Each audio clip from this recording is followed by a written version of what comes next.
ৰূপজ্যোতি কুৰ্মীৰ ভয়ংকৰ অভিযোগ গৌৰৱ গগৈৰ পত্নী এলিজাবেথ কলৱাৰ্ণৰ আলী টকিৰ শেখৰ সৈতে আছিল বেয়া সম্পৰ্ক আলী টকি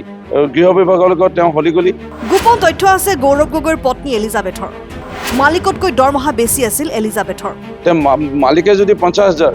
আৰু কৰ্মচাৰীগৰাকী 2.5 লাখ টকা তাতে সন্দেহৰ আঙুলি আনিছে এপিচিচিৰ সভাপতি গৌৰৱ গগৈৰ বিৰুদ্ধে সৰব ৰূপজ্যোতি কুৰ্মী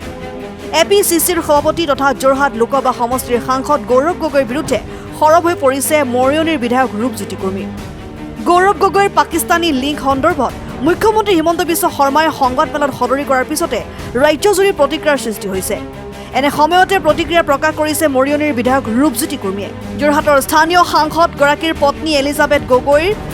পাকিস্তান ভ্ৰমণ সন্দৰ্ভত মন্তব্য প্ৰকাশ কৰে বিধায়ক ৰূপজ্যোতি কুৰ্মীয়ে আৰু লগতে সাংসদগৰাকীৰ পদত্যাগৰো দাবী কৰে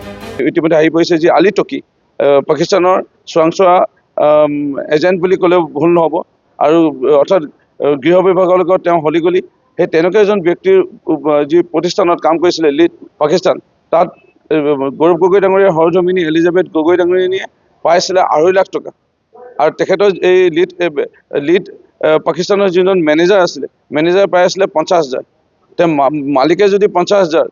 আৰু কৰ্মচাৰীগৰাকী 2.5 লাখ টকা তাতে সন্দেহৰ আঙুলি আনিছে তেওঁ গোপন তথ্য ধৰিছিল তেওঁ বেছিকৈ গোপন তথ্য ধৰাৰ কাৰণে তেওঁক অলপ বেছি দৰমহা ৰাখিছিল কাৰণ তেওঁ ইতিমধ্যে NGOটোত জড়িত হৈ গৌৰৱ গগৈৰ লগত চাগে লিলিমাই বুলিয়ে কৈছোঁ আৰু মানে প্ৰেম প্ৰীতি আৰম্ভ হৈ গৈছিলে সেইকাৰণে তেখেতৰ হাতৰ পৰা গোপন তথ্য আহি আছে আৰু যাৰ কাৰণে তেওঁ এই গোটেই বিষয়টো মানে জানি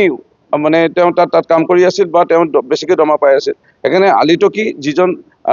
জৰিয়তে আজি ইতিমধ্যে অৱগত এটা ছবি আহিছে যে পাকিস্তানৰ আজি আমাৰ ভাৰতীয় মূলৰ লোকক হত্যা কৰা আৰ্মি জৱানসকলক হত্যা কৰা আমাৰ কিমানজন শ্বহীদ হৈছে শেহতীয়াকৈ এই ঘটনাবোৰৰ লগতো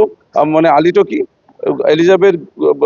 গগৈ গৌৰৱ গগৈ কিবা এটা সম্পৰ্ক থকা যেন আমি লাগিছে সেইকাৰণে তেওঁ ৰাষ্ট্ৰদ্ৰোহী বুলি ইতিমধ্যে চিহ্নিত হৈছে সেইকাৰণে তেওঁ পদত্যাগ কৰিব লাগে সেইটো আমাৰ দাবী থাকিল মৰিয়নিৰ পৰা কৃষ্ণ প্ৰসাদ শৰ্মাৰ ৰিপৰ্ট N24 আছাম।